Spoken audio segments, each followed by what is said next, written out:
And here we are with another movie that was supposed to come out 2 years ago, but of course, pandemic happened and it that the fate of that movie was left on the open. The movie I'm talking about is none other than Minions: The Rise of Gru, which is basically the second animated prequel of the Despicable Me franchise. Oh man, oh those minions. Okay, where do I start with this one? I wasn't the first time I saw Despicable Me, at least on trailers and everything. It wasn't exactly a movie that I was like, wow, I need to see this or something like that. I wasn't even more familiar with Illumination Studios.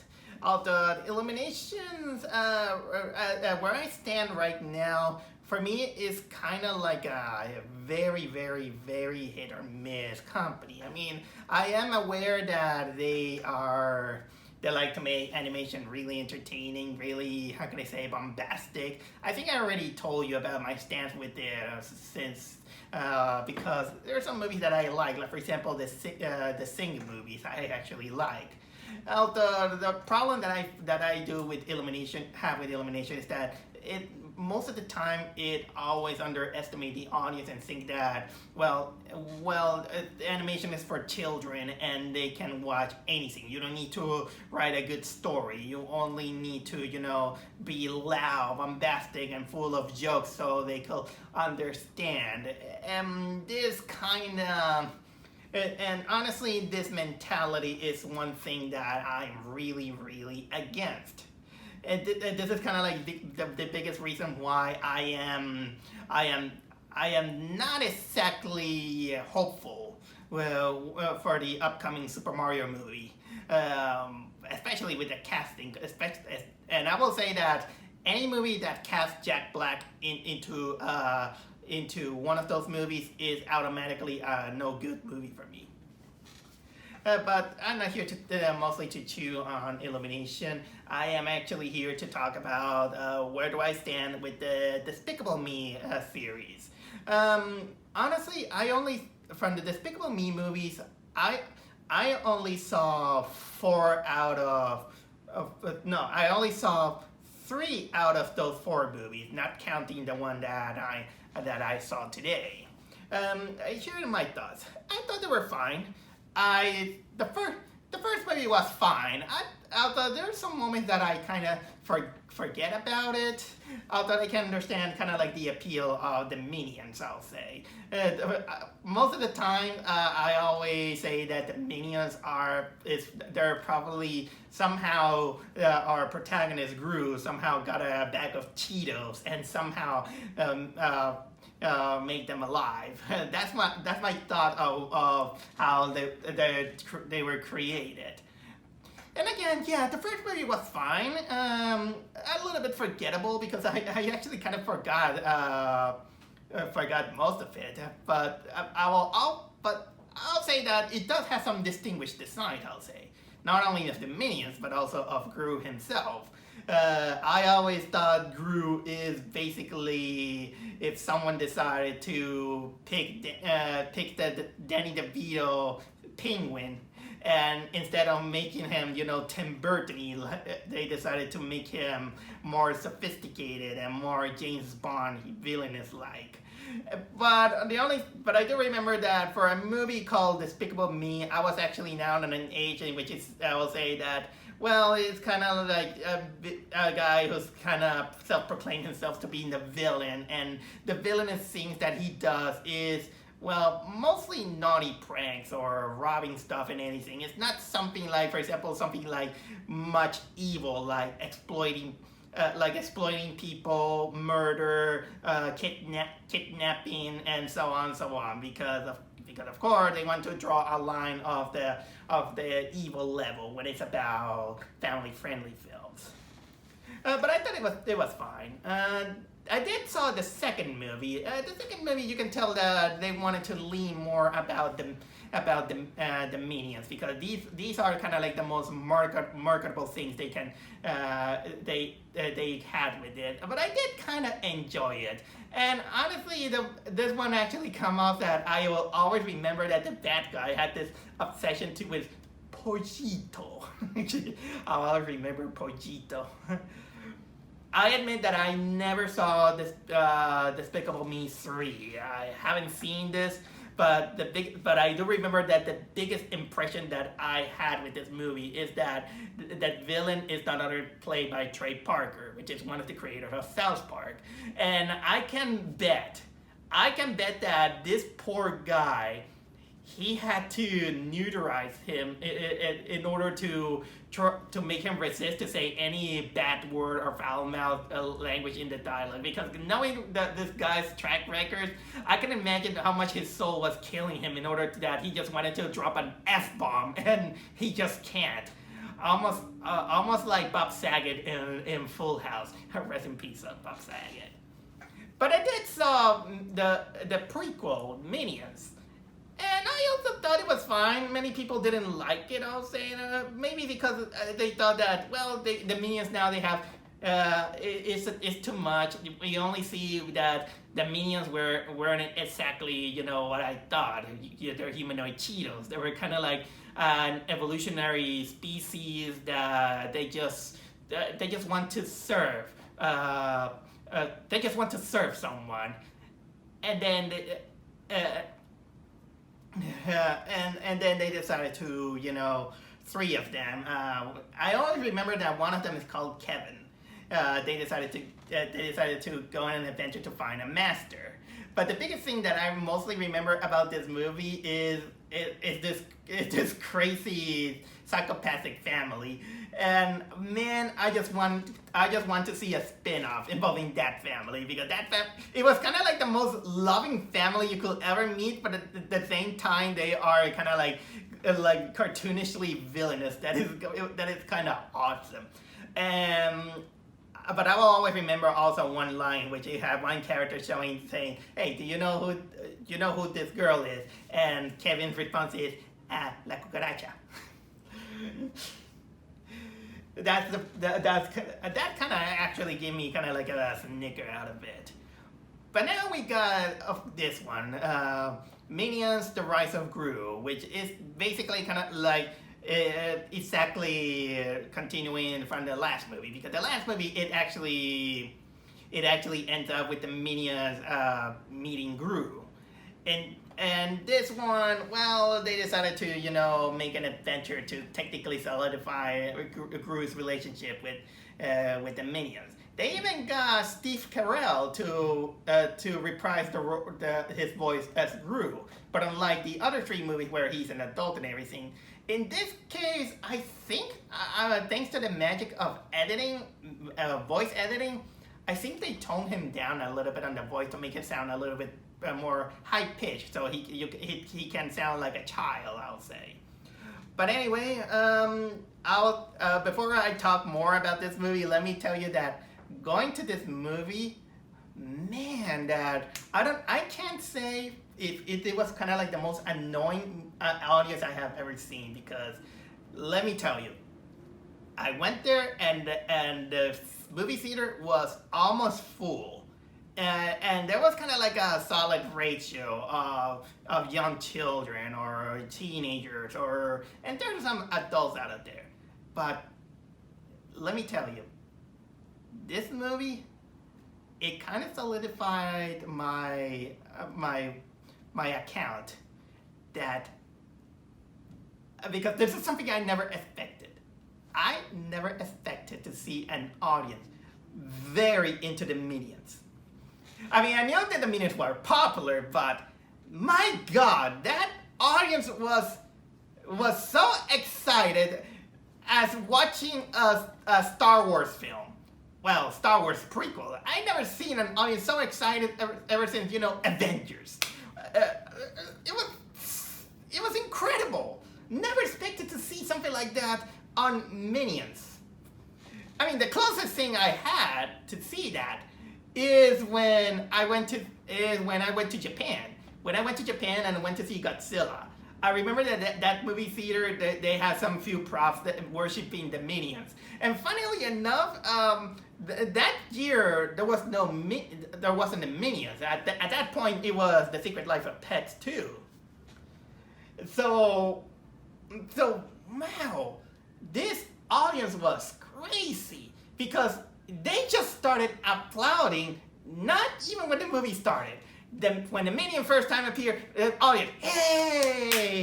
And they were very, very, very additionally invested into this movie. When emotion happened, yeah. When they laughed, ha ha ha ha ha. That was kind of like, oh my God, there were kind of like 5 or 6 times in which the audience applauded.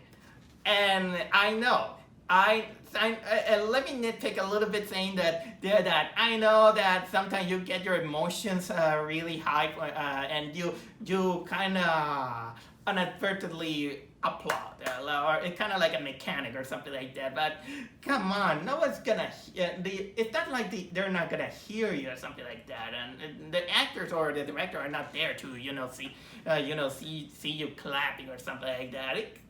I can see why people kind of think that it's annoying. Although I kind of get it. I get it. Sometimes I even make a kind of like a small applause, but not loudly. Something like that. But you know what? As annoying as it is, at least I let them, because at least this kind of showed an emotion on something, even though it's not earned. That kind of makes me, study, human behavior on something like that or another. But honestly, not everyone should be, restrain your emotion or something like that. At least I prefer a dishonest audience clap than a baby crying, because that one is more irritating and interrupts the flow of what the movie is supposed to do. But wow, what a serious experience. But in a way, I kind of understand that this is gonna pick up a stance by people saying that, wow, this movie made me a good time and everything. That I had fun with that movie. And guess what? I did too. Not gonna lie. I had a fun with this movie. I'm not technically 100% defending saying that Minions is the kind of like the best, the best movie there is, or is saying that, oh my God, Minions, Rise of Gru is the best movie this year. No, I'm not gonna go that far, because honestly, I want to criticize this movie by saying that the writing is not exactly kind of like the best. It's kind of like all over the place. It needed some polish, I would say, because it wanted to do so much, but then when it comes up, full circle, it does its job, but it doesn't cement technically itself what it is. But unfortunately, I want to say unfortunately, maybe. Unfortunately for at least in the writing department. But when it's about its main goal, which is entertaining the audience or making in their manipulative way, making little children entertain, which I don't exactly approve on that method. It does its job, and also because I want to cement myself by saying that it's not exactly the problem that. The problem that I have with this mentality is that people think that you only leave the children to a television so they can entertain themselves. It's not exactly good parenting. They don't when these movies should because of that, it comes with a stereotyping that animation for children, and it shouldn't be like that, because adults are there to enjoy it, and the more these things are shared between an adult and a child, and they watch it together, talk about it together, and share some kind of common understanding, I think that's the best way a family-friendly film should do. Or not even family-friendly, also other kind of movies.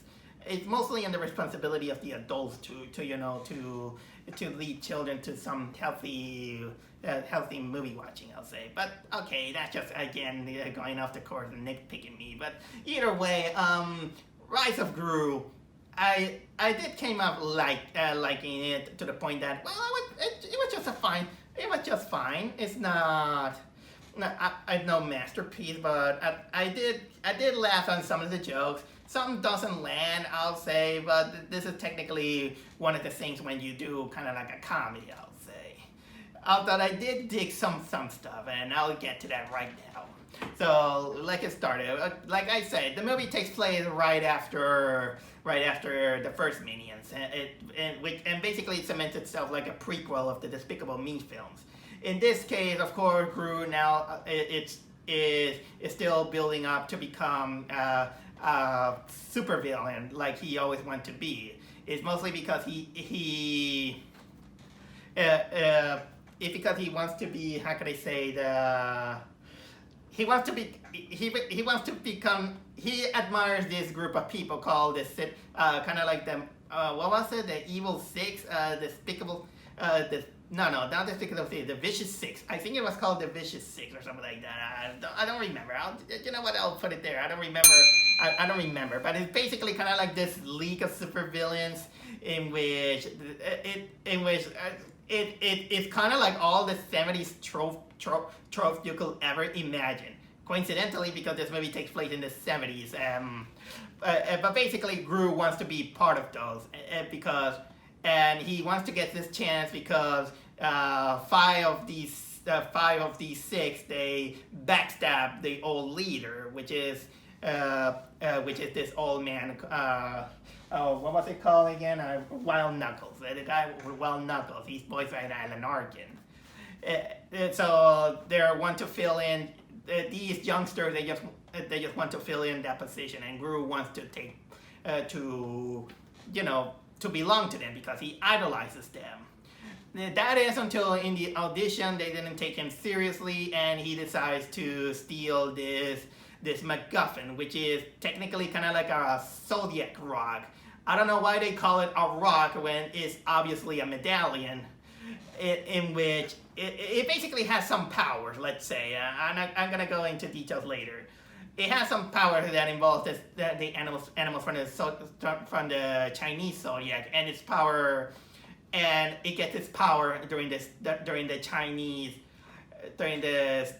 New Year in San Francisco time, if I will say. So basically, yeah, Gru steals the item. They're all after him, and then things go awry when one of the minions loses it. So basically, Gru decides to stay away from the minions, and then he's captured by the remaining guy, Wild Knuckles, and then it's up to the minions to rescue Gru from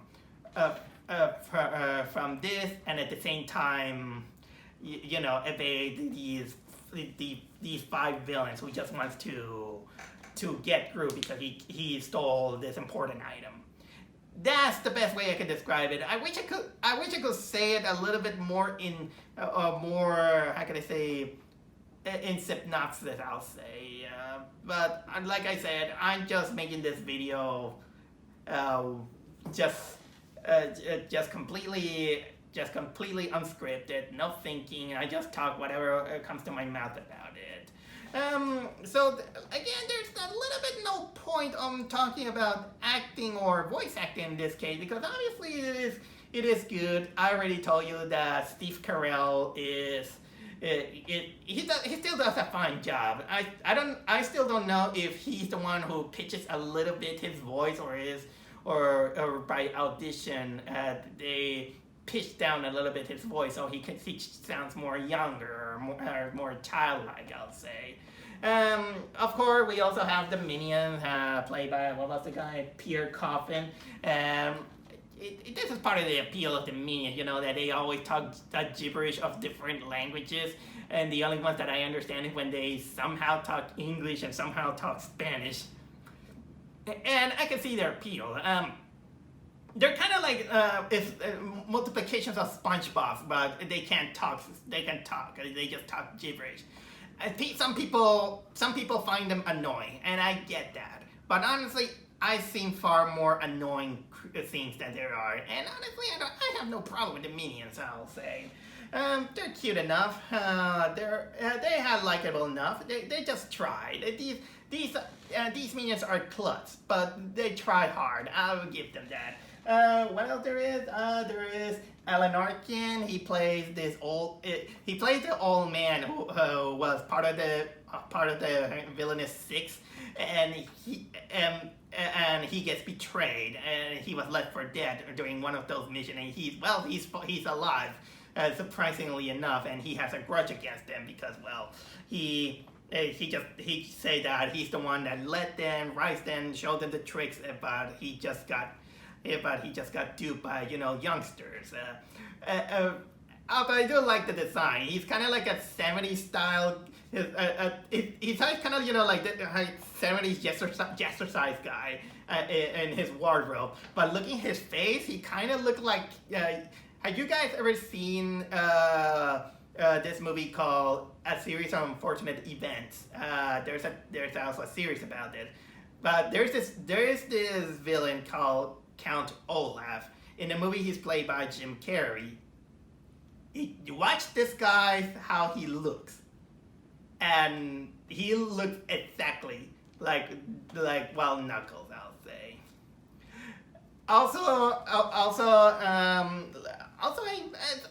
I get a little bit mesmerized that they did build Julie Andrews on the movie, but she barely appears. She plays Gru's mother, but she only has a few lines. I don't know why they built her if they're not gonna bother her being kind of like a big name.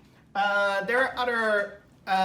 Let me talk about also that they also got Michelle Yeoh as this acupuncturist who later is gonna teach the minions kung fu. And she does a fine job, although she doesn't exactly. She's mostly a secondary character, I'll say. But honestly, good for her that she got at least some kind of role, considering that I saw her. What was it? Everything, Everywhere, All at Once, and that was a great movie, I'll say. Let me talk to you about kind of like the villains, because the villains is something that I have to tell you about that. Well, first we got kind of like the leader, who is this kind of like this female version of a mixture of John Travolta with Dolomite, with some afro, which is kind of like this woman who is kind of like every 70s disco complies into her. That is something. She played by, what was it, Taraji Henson. Gotta say that she have a lot of personality into her. We also have this guy named, what was it, Jean-Claude. And he's played by Jean-Claude Van Damme, by the way. With basically this guy with a crab claw. Then there's also kind of like this blonde roller derby strongman, and I think he's played by Dolph Lundgren. Dolph Lundgren played this guy, Nice Vengeance. Danny Trejo also plays another strongman named Stronghold. But my favorite of all these people, and I wish that this was kind of like the leader, but it will piss off many people. But please, that could have made this movie a little bit better. One of those villains is a nun who her name is Nunchaku, because she uses nunchakus. But yeah, she's kind of like an evil nun. That's not the only thing about her. Because every time she appears, she does something that kind of cracks me up. She sometimes go she sometimes appears with a cry and say that the demon is here, or something like that, or the way she kind of exits a room. She she just gets bathed into the sun, and then she ascends like she just got rapture. That's hilarious. And I really love that nun. That nun is the biggest highlight of this movie. If there's one reason to watch this movie, it's the nun. This nun was every single bit. She was everything. She was everything. She was all the money worth. Oh man, yeah. This is. Oh yeah. Also, the scientist that worked with Gru also appeared. His younger version, Dr. Nefario. Yeah, Nefario appeared in his younger version. He's also secondary. He just gave a gadget, so on, so on. And sorry, I see too much the IMDb. It's like I said, Despicable Me is kind of forgettable, at least in my eyes. Although, except for the minions, of course. Again, no point talking animation. The animation is really good. Very, very energetic, very bombastic. And so I gotta praise that, at least with the designs and the type of characters that there is. It actually gives this movie kind of like a personality. That's the biggest praise I can tell about the animation. There were some moments in which you're gonna see, like for example, some butt cheeks here and there, and someone putting their underwear. Nothing bothers me. It cracks a smile on some people. Sometimes you get some visual gags. Nothing more, nothing less. I do also have to praise that there are some times in which it uses a lot of musical score that fits the 70s.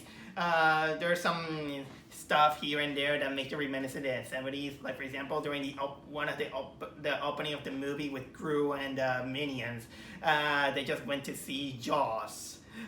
If there's one thing that I do have to nitpick, is that sometimes some of the dialogue also gets or some of the situation also gets a little bit too modern. Luckily, it doesn't get as too modern as Lightyear did. That's pretty much some of the things I had to say, but nothing more, nothing less. Man, I'm saying this kind of like a lot. I'll say maybe I'm getting a little bit of heat stroke because it's getting hot there. You know what? It's too much of a heat stroke. I'm gonna take off my Gru scarf. I did this because I wanted to make it fit. Yes, even here is sweating. You might be wondering why I don't turn off my air conditioner. I do, but while I'm recording, the air conditioner is noisy, so that's why I don't do that very often. Okay, what else do I have to talk about the movie? I'll say some little things I'll say is that it also comes up with a little bit of my nitpick to it. Is that the movie, well, basically is a bunch of gags, but somehow it feels like whenever it wants to make kind of like an emotion, because honestly, you know that in these family-friendly films, they always want to put on a moral. Unfortunately, the morals is not well developed enough, or doesn't even have so much screen time in order for us to, kind of, give a legit care. And the only reason why you technically care about the character is because technically you know them. You know them, that they're not gonna be something like that. For example, they wanted to kind of put kind of like this moment in which Gru feels like the minions are not, they're so clumsy enough that they're not worth it. But unfortunately, it doesn't cement kind of like very, very well, because then Gru is captured, then he begins to bond with Wild Knuckles, and then the climax happens, and then when he finally reunites with the minions, it's almost like he kind of forgot that he's the one that he kind of forgot that he was kind of like having a fallout with the minions. So it felt like something was missing in this one. There wasn't kind of like exactly a moment in which it kind of shows that, Gru was missing the minions. He missed them or something like that, and that part was missing. and for the most part, of course, then we just center on, the minions. We got kind of like the three main, and there's a fat one who's named Otto, in which he's the one who loses the medallion. Again, the medallion, they call it a rock, but but I still think that, you know what, that's a medallion. That's very different than a rock. So basically, the thing is that then apart from the Gru with Wild Knuckles, then the movie technically split into two other separate moments. In which one, we got the main trio of minions, in which they're trying to rescue Gru in San Francisco, and then because they just got beaten up by Wild Knuckles' henchmen, they encounter this character played by Michelle Yeoh and begins to teach them kung fu. But then we also have the other subplot, which involves this Otto character who tag along because he's the one that lost the rock, and then he just begins to follow this the best way I could describe it is this soul band motorcycle man who he's carrying the medallion on his neck, and he just begins to follow him, kind of like almost cross country. And then of course they both meet and they just bond. And they get kind of like a road trip into San Francisco because they're gonna go to see the Chinese New Year in Chinatown, San Francisco. And of course, and I wouldn't have minded all these things if only that could have kind of like served kind of like a purpose or to the plot or the moral that it wanted to do. But unfortunately, it doesn't technically do that. It's only all these situations they just do it kind of like for gags. It's all kind of like a running gag here, a gag there, and gag. It wouldn't have minded much, but that could have served kind of like a more let's say that kind of like an episodic arc on a TV show. But for a movie, I think that it could have worked better in the writing department if all of these things they could blend them well. It kind of did, but it feels like something is missing in order to break out kind of like the moral, especially at the end. The moral, they kind of sense it kind of like they told a moral, but I felt like, well, it doesn't feel really earned because it kind of got lost a little bit on the comedy. This is kind of like one of the nitpicks, I'll say. Yeah. But either than that, the gags were decent. The minions were, well, they're likable enough, at least in my eyes. Again, I know some people hate it. They could have been worse. But honestly, this felt more kind of like just something to crowd please people who like these creatures. And that's all I have to say about Minions, Rise of Gru. The only biggest surprise that I had with this movie is mostly the reaction of the audience. The audience was, again, so excited and bombastic about the Minions. I wouldn't be surprised that probably next week I'm gonna see people wearing T-shirts and hats of the Minions.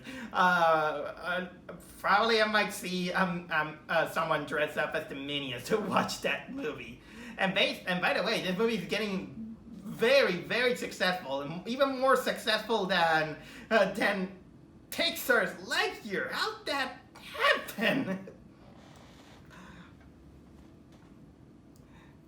It's pretty sad when a group of living Cheetos does a better job than the Space Ranger who promised to go to infinity and beyond.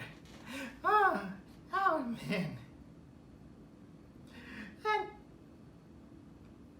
Nothing else to say. How do I close this?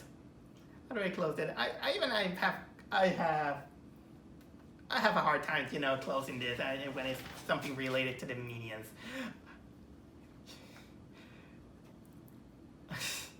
Okay, I'm gonna give this.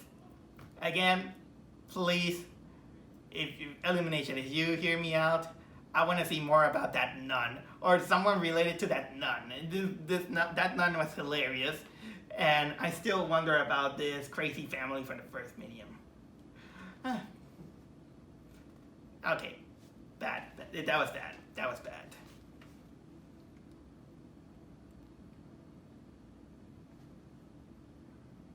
Banana.